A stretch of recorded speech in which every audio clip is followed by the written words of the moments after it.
Welcome to the business of being healthy, where we are passionate about treating our health as good as we treat our wealth. Sheley Bryan here, and I am obsessed with sharing real-life experiences and wisdom to help save you time, heartache, and money as you continue to grow personally and professionally. Twice a week, we push aside that BS to take massive intentional action. And I promise by tuning in, you will receive the straightforward talk you've been waiting for, filled with actionable steps that will inspire you to achieve the health and wealth you desire while you are building your empire.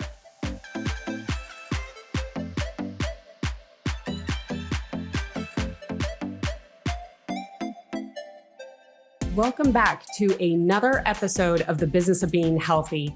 My name is Sheley Bryan. I'm your host, and I am incredibly honored to have a mentor on as a guest today.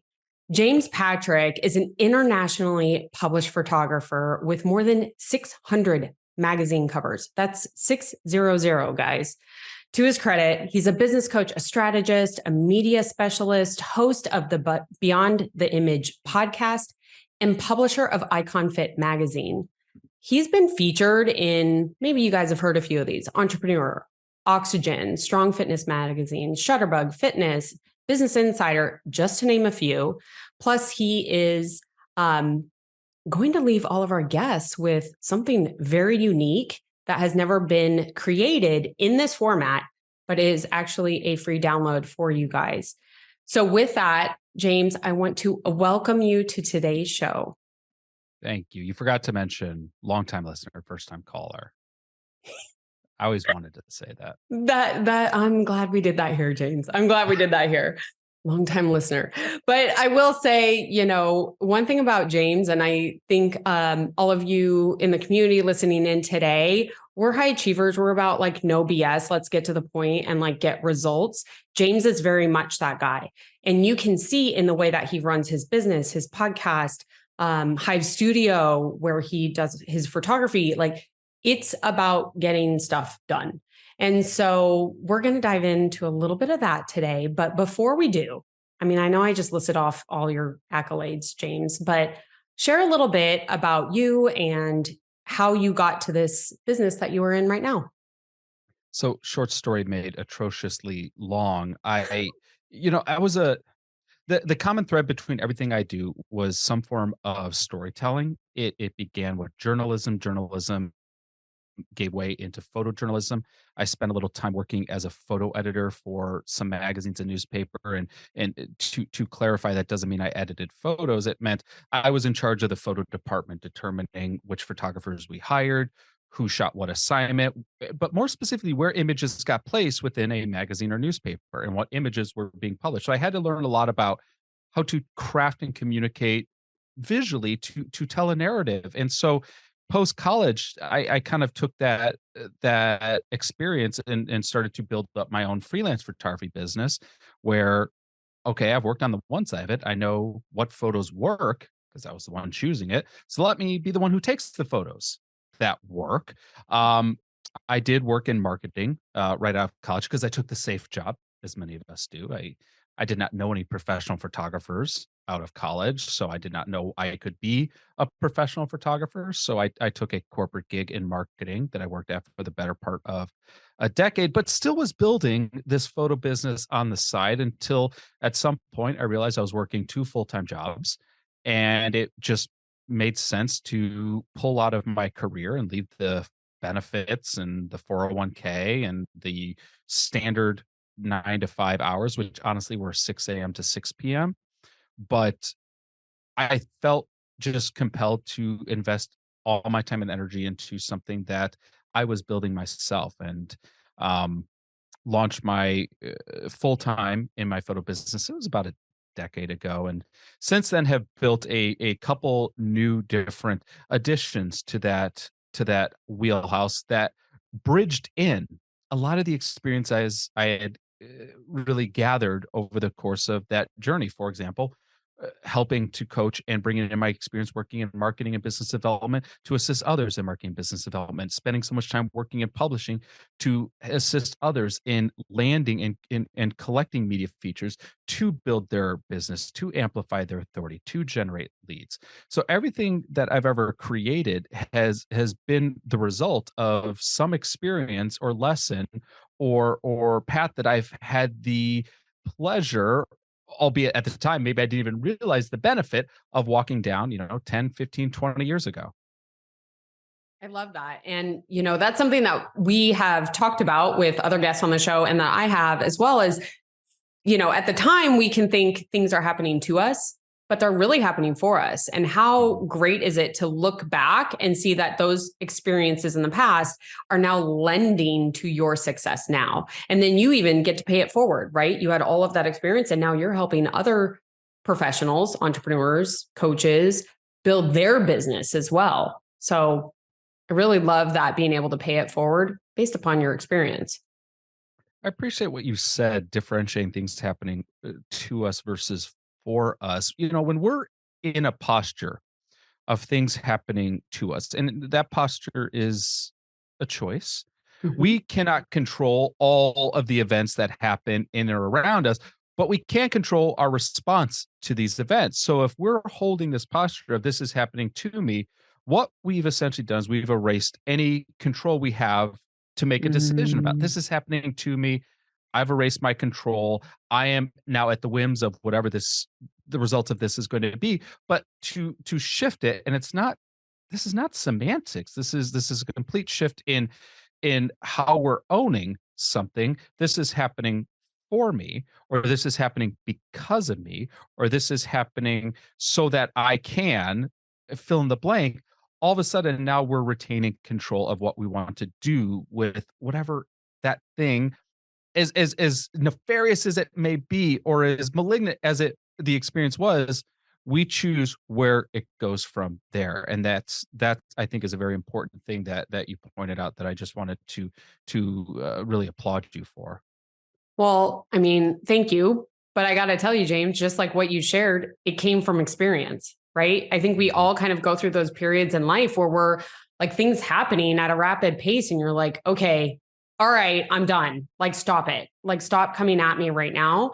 But then when Yeah. you take it back and you're like, all right, how can I act in this situation? I know, James, we have talked about our kids in the past, and this is something I didn't learn till I was older, is being able to control. Like, the only thing you can control is you. That Mhm. is it. The way you think, the way you process, the way you act is you, regardless of anything that's going on. That is something I'm trying to teach my 10-year-old and 12-year-old right now so they can learn it so much earlier than me and have a lot less struggles. I mean, that's part of this sharing of wisdom, not knowledge. Anyone can get information and knowledge anywhere. It's the wisdom. And so I want the wisdom from you today. And that's why I wanted you on. Oh, okay. All right. Buckle up. So, I mean, no pressure, James. All right. So I want to talk a little bit about, we're going to kind of bounce over a few different topics here. But since we opened up the can of worms of wisdom and building a business and leaving your corporate job or your Mhm. job to start your business, if you were, it's such a different landscape now, right? When we look at college, like, should you go or should you not? The system and like Mhm. what's going on, building businesses, opportunities. It's very different from when you and I were in college. If someone is in college right now, what would you tell them to help them decide whether to go to get a job or to start a business? Mm. Man, that is a really good question. I think, you know, let's look at why someone would want to get a job versus why someone would want to start something on their own, and understand this is career dependent. There are certain goals and or outcomes that people want, that the only way to get there is via a specific career. Mhm. Okay, that entrepreneurship or solopreneurship, it does not produce a path to achieve that outcome, and that's fine. So certain things are just mapped out for you, but for like work like you do, work like I do, it's really, I think you have two decisions to make. A decision you can make is, I'm going to do this because I think it might lead somewhere. Okay. Mhm. The other decision is, I'm going to do this because I want to do this. What Mm. I've learned is that the most fulfilled, and when I use the word fulfilled, under that definition, I include successful and I include satisfied.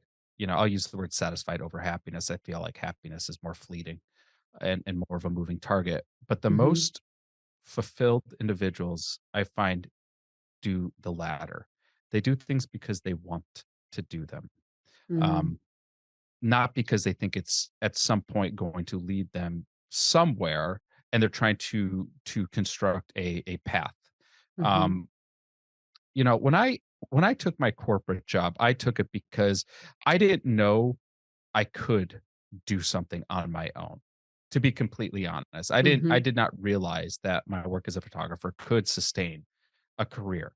Um, but I actually really enjoyed. I loved my corporate job. It fueled me for some of those years, and Mhm. I do believe that there's this scale of satisfaction one has when pursuing anything. And early on in my corporate career, like I was on, let's say, on a scale of 1 to 10, I was like a 9 or 10. I was good at my job. I was procuring lots of work for the company I worked for. I got to work on very high profile projects, and it challenged me in a way that motivated me. Mhm. And there were times I lost, and it was painful. Like I lost a true story. I lost $1 million contract because I misformatted one page of a submittal we did by 1/8 of an inch. 100-page submittal. The last page, page 100, was outside the margins by 1/8 of an inch per the contract, or per the standards that the client had put forth. And because of that, we lost $1 million contract. Mm. I call that my margin of inch story. So, okay, so I lose $1 million for the company. Not great. My boss gave me this trophy in the shape of a horse's ass, and the inscription on the trophy said, "You're an asset to this firm." And I had to keep that trophy on my desk. And every time someone walked into my office, they said, "Why is there a horse's ass on your desk?" I had to tell them the story of how I lost the company $1 million. Okay. Mhm. You know what I never did again? I never Mm. misformatted a proposal by by an eighth of an inch. Like, I never had another proposal rejected the entire time I worked at this company. Okay. Um, Mhm. just small anecdote. The point is I love this job up until I didn't. And there was Mhm. this shift. And all of a sudden, when this shift happened, all of a sudden, then we start to explore what could happen if. And once we start to ask these questions, then we start to realize that the answers might not be as scary as we originally anticipated. Well, what would happen if I walked away from this job? Well, I built up enough savings that I could probably, if I never made another dollar, I'd be good for another 8 months. But what Mhm. are the chances that I never make another dollar? Like, I'm working all this extra time, and all my weekends, all my evenings, every time I accumulate 8 hours of vacation or sick time, I cash it out and I'm working on my photo job. So I've already built this other thing that is working. And Mm. my scale of dissatisfaction starts to increase as my scale of satisfaction for my other business starts to increase. And it just became a point where I had to make that shift. But I'll be honest, I failed at quitting my job several times. I think three, where I was like, today's the day I'm going to quit. Mhm. And I chickened out because of all the reasons we would ever chicken out about something. You know what? Maybe things aren't as bad as I think they are. I'm getting a raise, it's okay working 90 hours a week, not a problem. I'm young. Um, Mhm. but it took this catalyst for me to actually quit. I went in, it was the Wednesday before Thanksgiving, and I had my annual review this day. And just this kind of formal procedure of my boss having to go through all my statistics over the last year, how many proposals I submitted, what was my win percentage, how much money I made, how much money I potentially lost. And then part of it was he had to read me these anonymous uh, quotes from the fellow leadership at my office and just on my performance. So what the other office leaders thought of my performance in the last year. Now, every year, these quotes have been excellent. Like I said, I was good at what I did. This year, they were not. Mm. So the one, and my boss tried to gloss over it. He's like, well, because my performance was still good. I still had a great win percentage. I was still, my utilization was on point. For anyone that works in corporate America, you know what utilization is. Um, and he's like, well, there were a few comments. Most of them were good. Some, whatever. We don't need to go over those. Like he tried to ignore it. And I was like, I went in that day thinking I was going to quit because I was just so unhappy and I'm nervous. I'm sweating. And I'm like, well, now I'm curious. Can you read them? He says, it's not a big deal. I'm like, enlighten me. He's like, well, Mhm. the one guy, I caught him at the wrong time. He was having a bad day. I'm like, what does it say? It says, James has become abrasive and difficult to work with. I was like, fair. I have. Yeah, it's not wrong. That guy is not wrong. Like the door to my office is almost always closed. Like that guy is spot on. I am not easy to work with right now, which is a good sign that I shouldn't be doing this. It's time. Mhm. Yeah. He's like, the next one. He says, really don't worry about this. This is not a big deal. I'm like, I need to hear this. He said, okay. The quote was, I've lost all faith in James's ability as our marketer. Now, I'm like, that's a gut punch. That's a gut punch. huge. Now, what? So to give the context, I knew who said this and I knew why he said this. And it was not, I'm not trying to defend myself, but it was because he had asked me to do something that I was not allowed to do within my job role and someone else had to do it. And I said, I can't do that thing. This other person has to do it. You need to ask them. He got pissed about it because I wouldn't do what he told me to do. That was the same day he got asked to give my review. So nothing really to do with that, but that doesn't take away the sting of being told I've lost all faith in James's ability as our marketing lead. So my immediate response was I turn in my notice. Mhm. That's what it took. It took that kind of kick to the gut. And my boss, in all due credit, leaned back in his chair, let out the biggest sigh, and said, "I'm surprised it took that long." He had been It waiting for me to do that.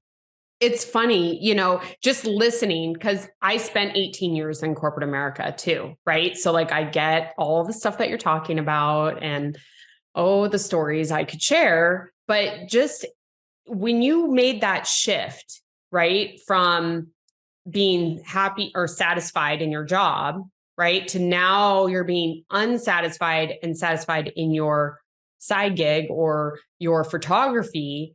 Well, of course, your focus, your passion, your heart is all towards that. It's going to suffer over here. But you're really good at what you did. And it's like there's that safety net of the golden handcuffs, like, ooh, maybe the what ifs got a little bit hard, like all the things. But what a blessing that you got those negative comments and asked for them because you almost didn't get them and you probably wouldn't have resigned that day had you not heard that. That was the tipping point to be like, and I'm done.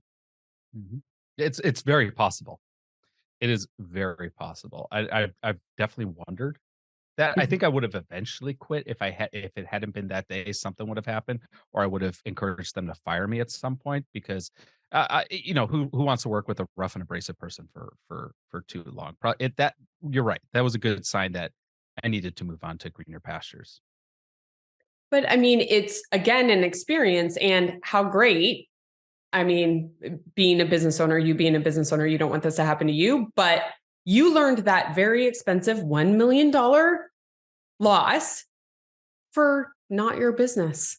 Like, how great is that? You probably, on all of them, all the proposals that you've done go forward for you have probably been pristine and perfect and helped only win more contracts. And it didn't hurt you that one. I mean, you probably didn't get the commission if there was a commission associated with it, but didn't really hurt you. Do you know what I mean? It- so I've been thinking a little bit about this, which is this resistance to act for fear of a failing end result. Mm, And the way it got really framed for me, which I appreciated, was people have this belief that if you fail, you have failed, that it's complete, that it's a conclusion. mm, And I've never really experienced it that way. I feared it to be that way, but that's not what experience has taught me. What experience has taught me is if you fail, you're just failing into the next step. It's not mm, a conclusion. Um, I'll give an example. I'm launching a new vertical this year, and for all intents and purposes, this vertical can fail. And I know it can fail because we tried to release this vertical back in 2018, same vertical, and it failed in 2018. mm, And I had the mm. same fear in 2018, which is what if this doesn't work? And that is a hard thing to grapple with. What if this doesn't work? Because our mind will not give us a logical or honest answer. We're going to think that because this thing doesn't work, it is going to undo everything. And we're finally going to be revealed for the fraud we are. And Mm. everyone will finally see our inability to succeed. And that will be it for us. But the truth of the matter is, if this doesn't work, I'll just do something else. And that's it. I, James, I absolutely love that. I hope that if you guys, I would go back to the last minute of what James just said, if you didn't catch it, but that failing, right? The failing is not an end. It's actually a new beginning. And having that mentality to do that makes trying new things, whether it's in your health and or in your business, trying new things a little less scary. Mhm. The failure doesn't mean the end. It just means, all right, what did I learn? Let's move on. And I think even the skill that James used earlier when he was saying, what if? What if? What if? You start calling out like all of those possible outcomes that you think are going to take you into despair. And you're like, it's not that bad. I think we're wired to stay status quo because we know status quo. We Mm-hmm. don't know the unknown, I mean, and that to me is because here's the thing, we've all succeeded before, so we know what that feels like. So we can't Mm-hmm. really fear success. We've all failed before, so let's stop saying we're afraid of failure because I don't even know if we are, because Mm-hmm. we've done that. And we know based off hindsight that failure does not destroy us. We've fallen off bicycles. Okay. I hate that analogy. But the, It's the point stands. mm-hmm. We have failed before and we have proceeded past failure. I think we're more scared of not knowing what could Mm, happen. And maybe that's why the what ifs help, because you're forcing yourself to actually answer, well, what if? What if I leave this job and I never make another dollar? Well, then what mhm. happens? Well, then what happens? Then what happens? And for me, like with leaving the job, the what if was I'll just get another job. Like I was being headhunted by other companies. I was competent at my work despite being abrasive. I I was good enough to get that work at any other company. So the worst case scenario, worst case, I would just get another job. But that's not what we think about logically Nope. in response to acting. And I want to call back to what you're bringing up earlier, which is this ability to gather wisdom. We Mhm. have never before had more tools and more resources to educate ourselves and to equip ourselves with everything we need to answer every question we could ever have and forecast every perceived possible outcome. We almost have no excuse not to act, because Mhm. this statement of, well, I don't know what to do, Mhm. does not really hold water, because you can search it. You can figure it out. You can ask someone. We have never been more connected, and there's never been more information readily available to answer our questions before we even know what those questions are. It's just a question of now, do you want to? And you don't have to. Like, to go back to your question earlier, should someone choose to go to college or out of college, should someone choose to get a regular job or go the entrepreneur, whatever you want. You don't have to be an entrepreneur. Being an entrepreneur is not superior to having a job. It's a choice. Yep. And making the choice of what you want is what is going to result in that satisfaction or that fulfillment. Mm-hmm. And it's being clear, what do I want? And then choosing that thing. Well, and we're going to dive into this whole wisdom thing because I just heard something with this today, and it's really just been resonating with me just about we're not seeking information, we're seeking wisdom. And that's the whole thing. If you've listened to my other episodes, I talk about sharing information, sharing experiences. That's what this podcast is about, is if we can, the expert guests that I have on, my times where I failed so many times and what I've learned from it, if that can help one person go through a similar process or similar situation and come out that much farther ahead, hell yeah, let's do it. And let's share that information in an authentic way from trusted resources. That's the one thing that we are so connected now. And I think, and you could probably share a little bit more on this because I want to kind of transition into media and how you've been able to leverage that with you and your clients. But just, consumers, we can see through the BS pretty quick, right? Mm-hmm. And so being able to see through it and having that authentic side come out, and that word does get it's a buzzword, right? It gets used a lot, but you can see through, I just call it BS. You can see through the BS and see who's actually providing the real value. And a good way to always look at that is, have they been on a similar path than me, right? James and I took different paths.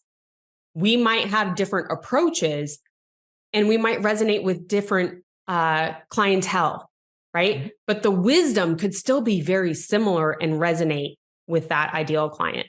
But James, I wanted to turn it back over to you and really kind of transition a little bit over to media, unless you wanted to say anything else before we move on. No.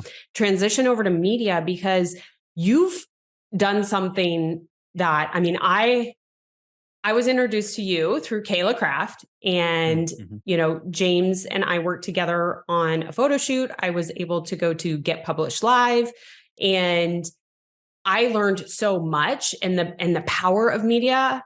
I'm going to tell you quite honestly, James, I have not leveraged everything that I have learned, but it opened up a can that I'm like, oh dang, all right, I see what's going on here. So I want you to share a little bit about media and how you've been able to leverage it to grow your business and clients, and maybe even leave a tip or two with our audience. So the light bulb for me, I had this VP when I worked in my marketing career, and very, very savvy business developer. So whenever I had a chance to work with him on projects together, I tended to do better work. He tended to pull more out of me than other project managers I would collaborate with. And he was invested in seeing my photo business take off. He knew what I was building on the side. He supported it. He popped his head in my office one day. He asked me how things were going. I says, well. And he said, you really want to pour some gasoline on that fire? And I said, yes, I do. And I took out like a pen and paper, expecting this long dissertation of advice from a man I respected quite sincerely. But he only said 6 words, and those 6 words were be seen, be heard, be read. And then he walked out of my office. That was it. But when you start to unpack that, be seen, be heard, be read, what you start to get at is the essence of omnipotent marketing. It is a matter of being in front of your client where they already are, offering value to your client where they already are. We have this misperception that we create our audience and we create traffic. These are not things we create. These are things that we must tap into. And with all of the mass marketing that we've been assaulted with for the last 30 years, we are tuning everything out by default. By default, we're tuning things out. It has never been harder to captivate someone's interest and attention than it is right now. So the way you do that is you have to, one, cut through the clutter with a clear signal. And two, that clear signal better have a tremendous amount of value, because otherwise, even if you get my attention, I'm not giving it to you for long. So what I've learned is this essence of being seen, being heard, being read is about finding out where your audience is right now and what are they consuming. What media outlets are they subjected to? What events are they attending? What conferences are they joining? What memberships are they onboarding with? What subscriptions do they have? What do they listen to? What do they watch? What communities are they already affiliated with? When you start to understand these things, which by the way you should, because you should know your prospective audience, well, these are the places you need to be. But just being, let's use an association as an example, just joining the same association as your prospective clients doesn't earn you any business. Just having Mhm. that membership card doesn't do shit. You got to show up to the events. You got to give value. You got to be the person that they see. You got Mhm. to be at the events. You got to be speaking at the events. You got to be the person that they hear. You can't just be there. You have to be writing the articles that they're reading, giving them value. At every stage, we give value because when we invest in people, long before they've ever invested in us, we stay top of mind. So, this Mhm. idea of omnipotent marketing, of being seen, being heard, being read, is getting in front of your clients where they already are and providing them value so that when they think about a solution to their problem or something that can provide them a clear or specific benefit, you are the person that is at the forefront of their mind.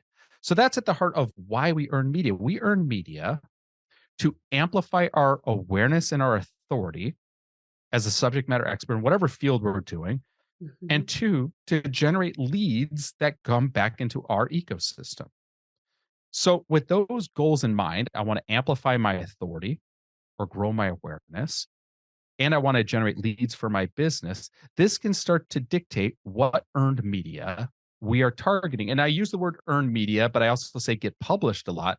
And when I say get published, people think initially magazine features, but Mhm. that's only one element of it. Yes, magazine features, sure. Newspapers, podcasts, TV shows, YouTube channels, private Facebook groups, podcast tours, um, community events, conferences, trade organizations, trade publications, speaking at a community center, like renting someone's email list, all of these, any audience that you are earning yourself a platform in front of, any audience is an earned audience. And I use the word earned because you're not paying for it versus like Mhm. buying an ad. And if you're wondering, like, okay, well, I could just buy some ads. Yes, you can. But let's look at the ROI and the engagement difference between purchasing advertisement and earning media. If you're looking at ads versus earned media has a 4 times level of engagement that an advertisement does. You would need to buy 4 times the ads to equal the same amount of space that that earned media feature landed you. 4 times the amount of ads. So you can see that advertising can get quite expensive because people are tuning it out by Mhm. default. But we're not tuning out earned media, especially if that earned media is speaking to us as the prospective client, answering our questions, providing us benefits, solving our problems. So you are actually achieving multiple things at once through earned media. We're getting a sense of who you are, we're getting great value from you, and if you have an invitation for people to enter into your ecosystem, we're now signaling back to you that we're paying attention. We are a prospective client for your brand and your business. This is why we've really leaned into the power of earned media as the top, if not one of the top, but probably the top tool we use for business development. We go on podcast tours, we speak at events. We submit to magazines constantly. I just secured 2 deals this year where I will be a columnist for 2 separate publications. That to me is a home run Congratulations. because I'm going to be in front of, thank you, I'm going to be in front of each of these publications' audiences every single issue. That's a lot of awareness and a lot of opportunities to invite those readers to enter into my ecosystem where I can continue to nurture them further. It's again, I'm just going to say it. rewind, re-listen to that and take notes, maybe slow it down.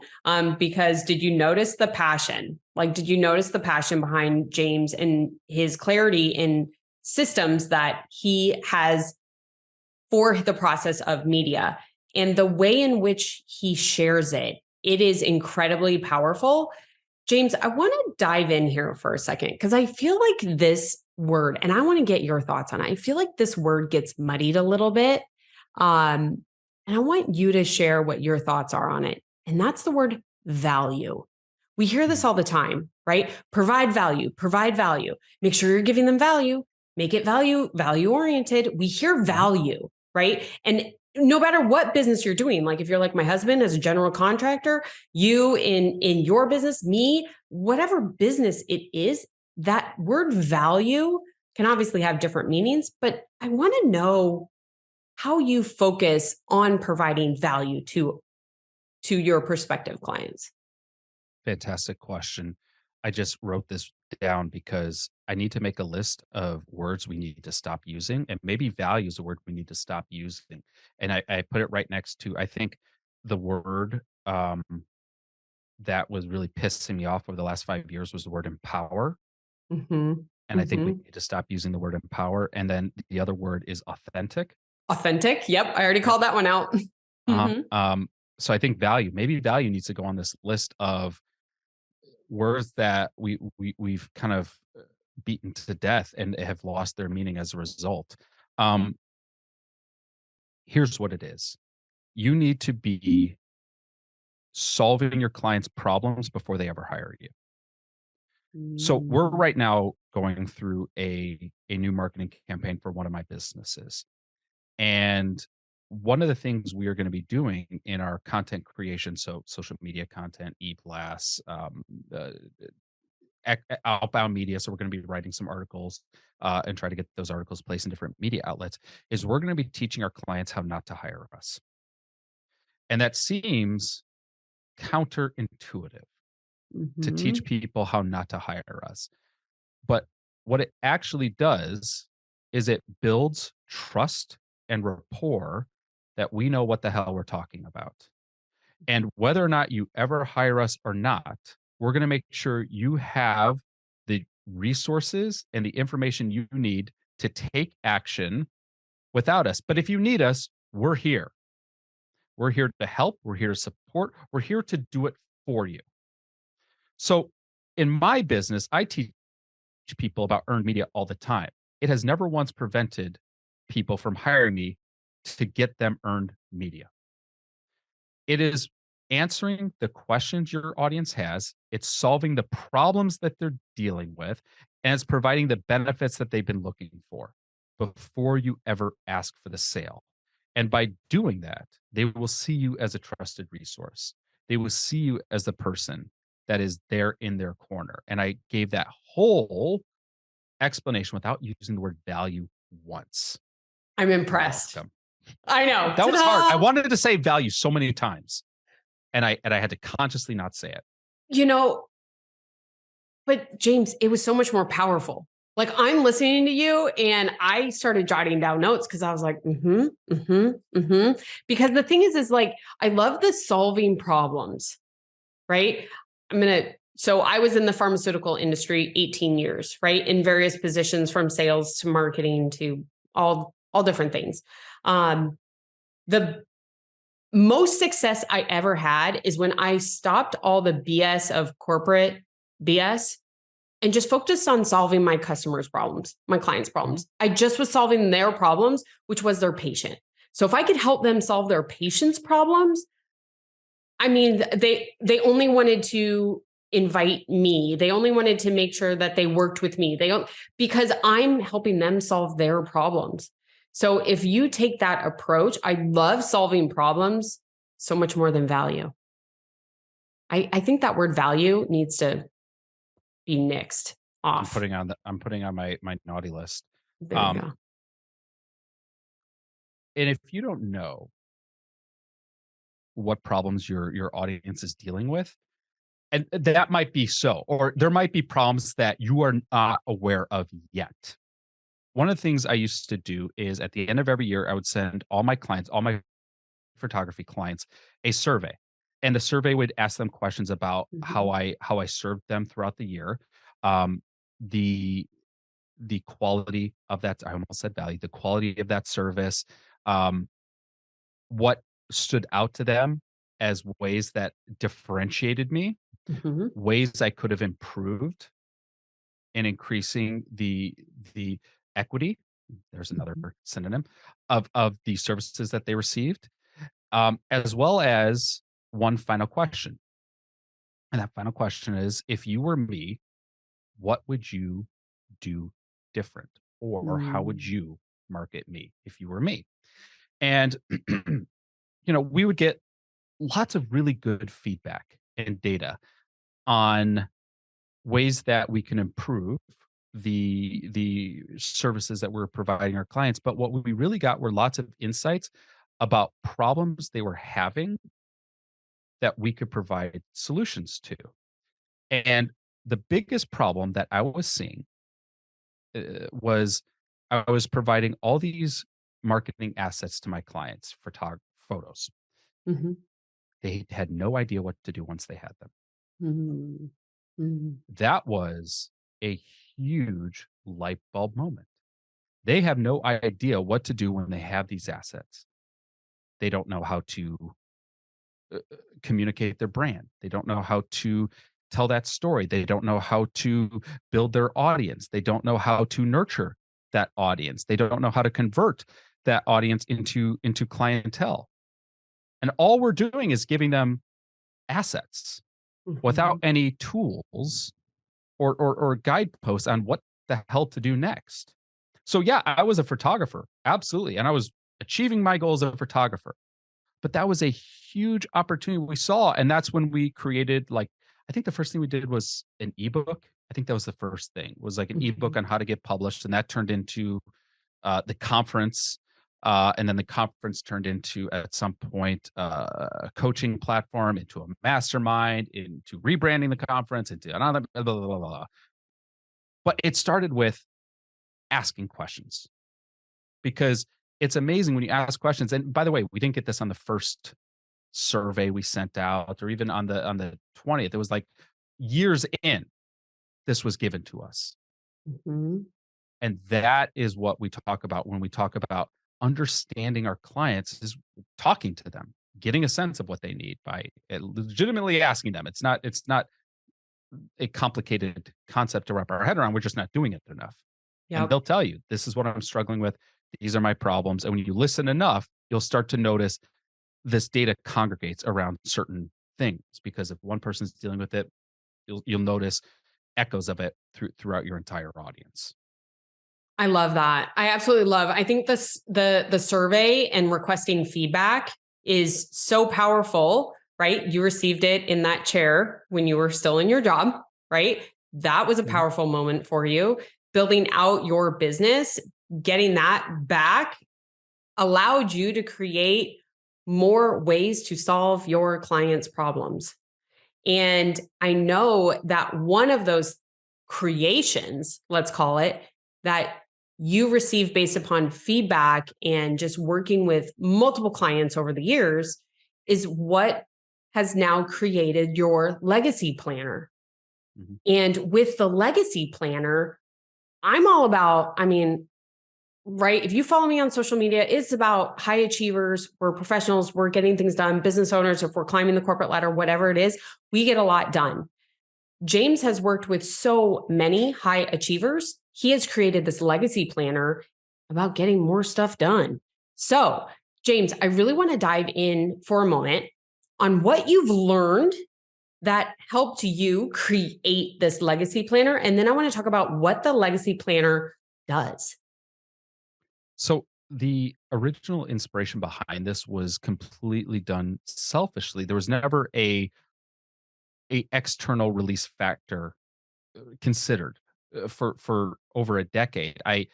I'm obsessed with understanding habits and routines and approaches of those who I admire or espouse to be or aspire to be. And So, back when I used to join a lot of masterminds and attend a lot of coaching seminars and things like that, I would ask a lot of very specific questions about how people operate themselves. Because I feel like if we can operate ourselves, we can operate anything. And you see, you see indications of them just doing one or the other. Someone has a successful business, but Yeah. they're unhealthy, or someone is in amazing shape, but they have atrocious relationships in their life, or someone has the greatest mindset, but they're broke as hell, right? So it's like I'm trying to find individuals who have success in all these other elements of life. And what is it that you do, and how can I emulate parts of it? I tell this joke that, there was this guy who worked out at the gym, back where I used to live in Tucson. And I thought he was like you could not have found a better specimen of the male form. And he must have thought I was creepy as hell, because I would just like literally shadow him in the gym, like 5 minutes behind him, and just copy whatever he was doing. Like, I got to learn from this guy. I'm just going to do the same workouts as him. If I could just follow him to the grocery store, I'd buy all the same food too. I could be this guy. Um, Mm-hmm.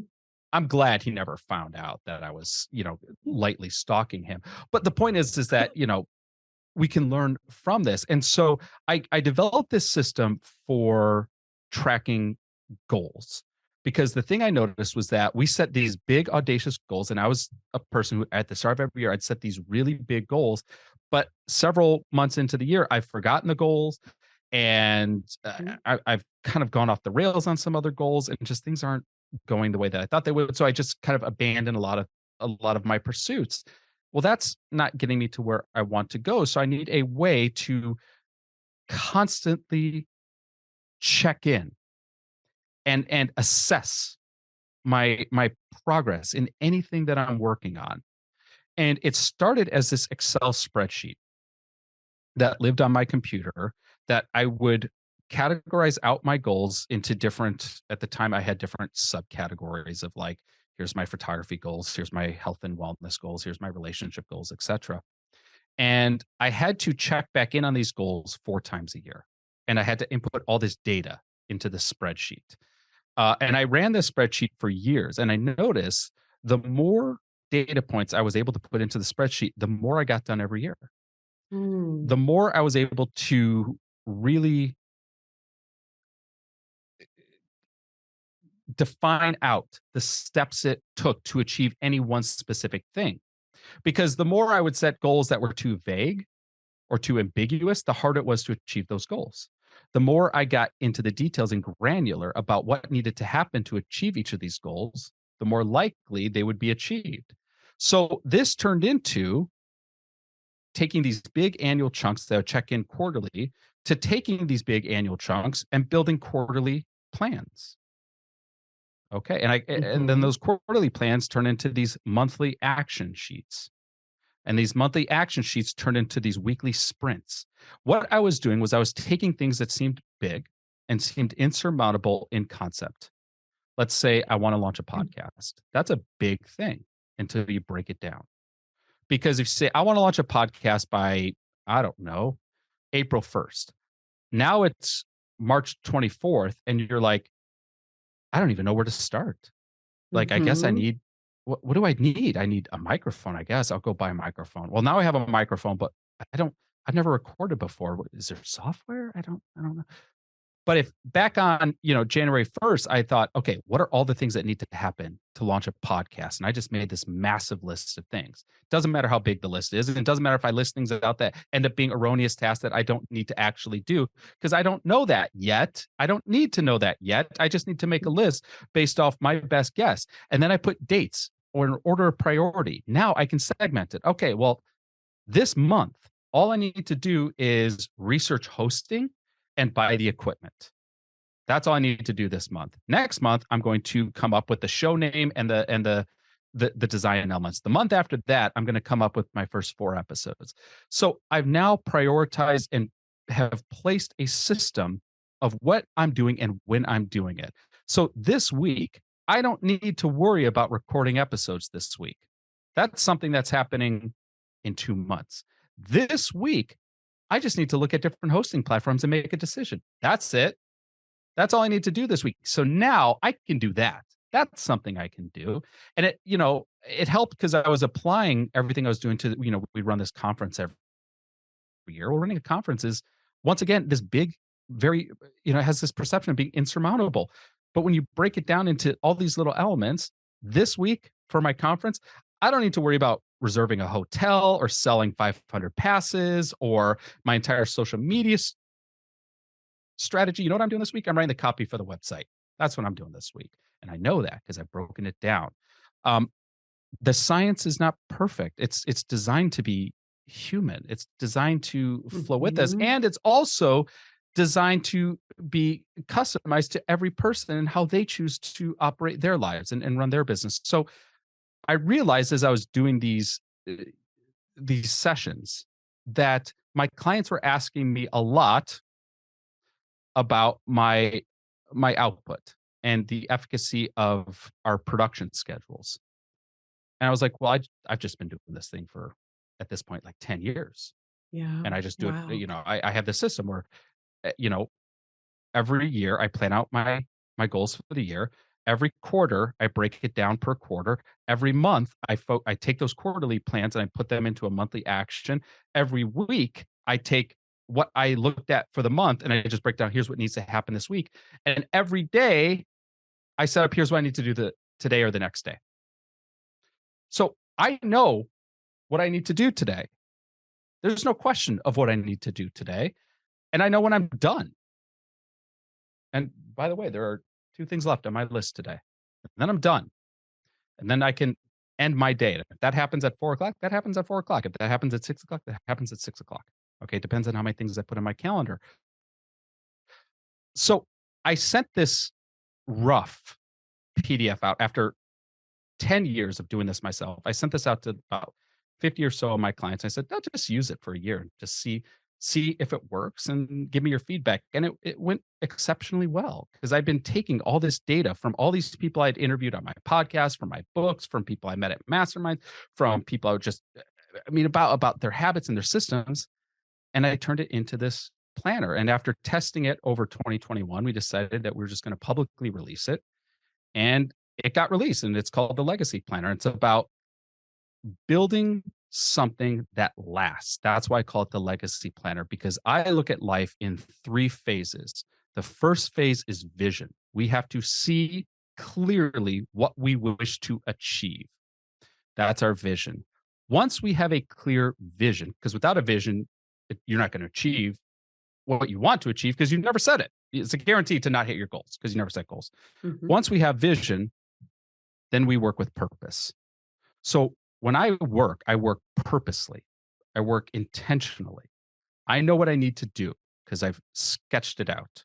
It's not going to be perfect. There are going to be mistakes, or I'm going to do things that won't yield the results I want them to, and I'll forget things. That's okay because this is a work in progress. And when we work with purpose, after we've set a vision, we can create something that lives with legacy.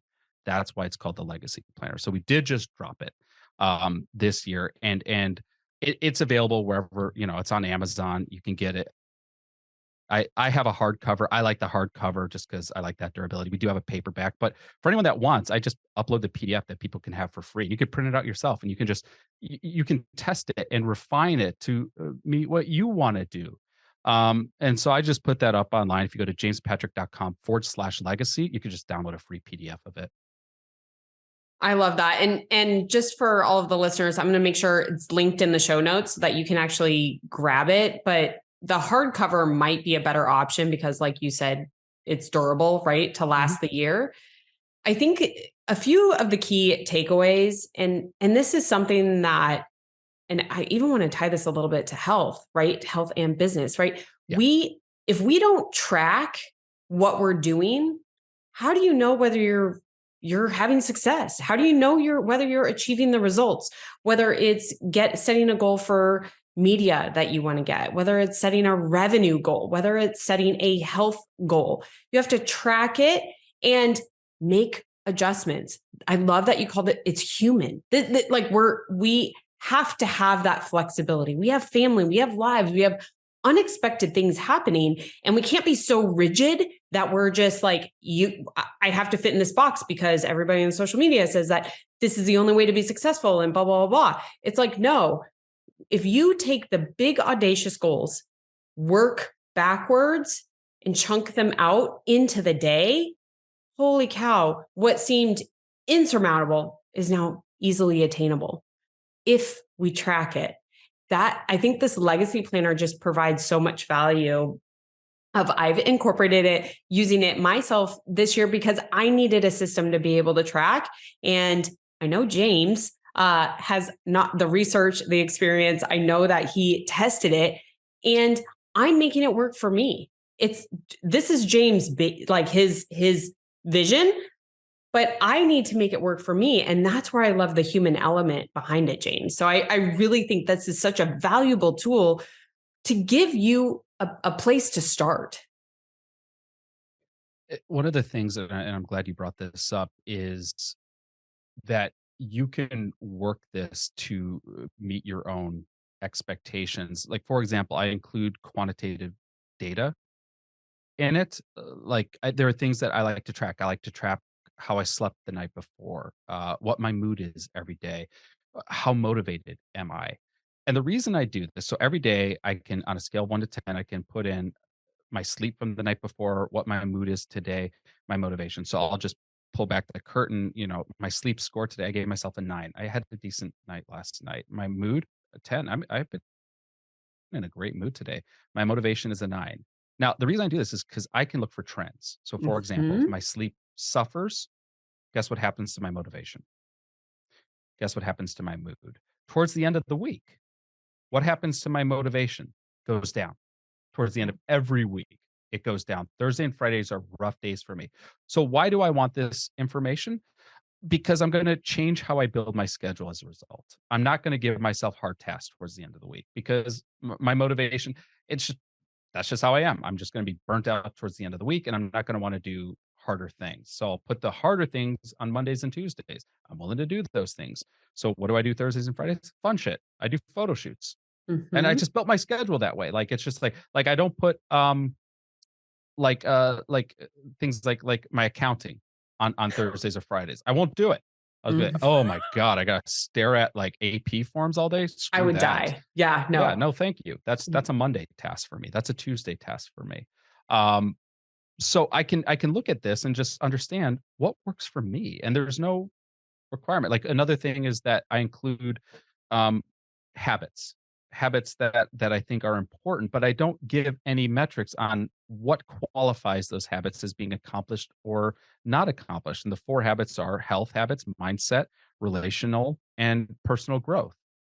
Now, Mhm. for me, I know what I need to do in order to check that habit off. I know, like, for my health, I want to work out every day, at least 20 minutes of motion, and I want to eat something that's green. Like, I set easy habits because easy habits are easy to check off. Yep. Um, Now, is working out for 20 minutes and eating a sprig of broccoli gonna change my life? No. But how often do I work out more than 20 minutes? Most days. How often does, like, forcing myself to eat something green make me make better choices about my caloric intake? Most days. Like, with my mindset, it's a 1-minute meditation, it's a one-page journaling. Is that a Mhm. no, it's not. But does that help me and encourage me to do bigger things? Yes, it does. But these are just, I just share these as example. These are what work for me, but for someone else, health could just be like, for them, I wanna take a walk around the neighborhood every day. Mhm. And if I take that walk around the neighborhood, that counts. Yep. That counts for me. And good, make that count for you. This can be custom to you, and I think that's what I really wanna drive home is this is not about copying someone else's approach that might be too hard to replicate within your own life or within constraint. Like, I've had to adjust my standards since becoming a father because there's someone who starts crying at 5:30 in the morning. So my gym time is now 4 a.m. Like, we adjust based off our lives and the responsibilities that we have, but you can make this your own. This is not my legacy. This is you creating your own legacy. I love that. And the habits, this is something I talk about all the time because habits truly define your output, right? And I love that you have within the legacy planner, the ability to track how often you are staying consistent with your habits. I think one thing I always talk about with my clients and anyone that follows me is attaching the feeling to it, right? So your example of eating that sprig of broccoli, right? It made you feel like good. You're like, I did something good for my health. So then your next choice at your next meal, you're like, all right, I want to feel that. I want to feel that again. All right, I'm not going to order the burger and fries. I'm going to order, maybe a burger with a side salad. Like I'm going to feel better in this next one. So attaching the feelings with it is just another way to create that sustainability of the habits that you want to create with tracking them.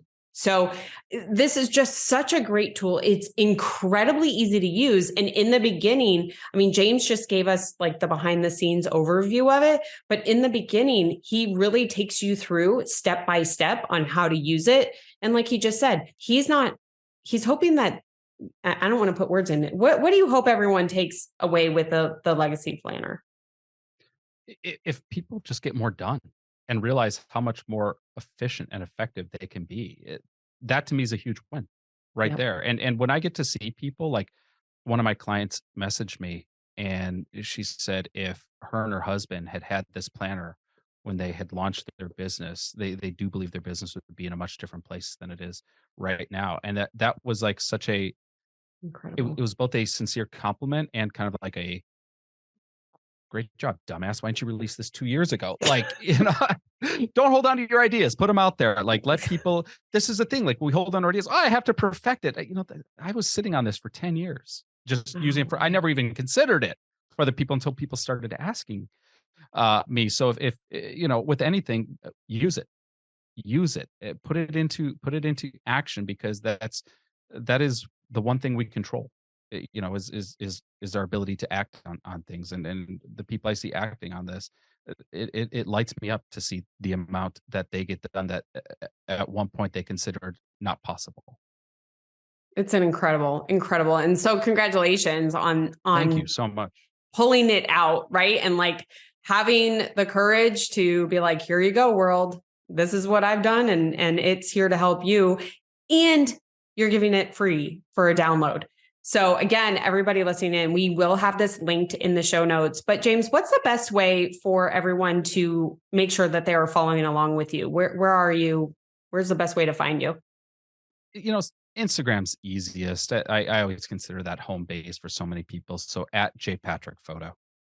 Awesome. And we will link that in the show notes as well. So I just want to thank everybody for staying in. If you stayed for this full hour long, there was so much gold in it that I hope you actually took notes because James gave you actionable steps. And that was something that was really important for me to provide to all of our community for the Business of Being Healthy show is that this is again, we don't have time for BS. Let's get to the action and take it. And so James, I knew this was going to be a great interview. And I feel like it could go on for longer, but that just means we have to have another one. So, All for it.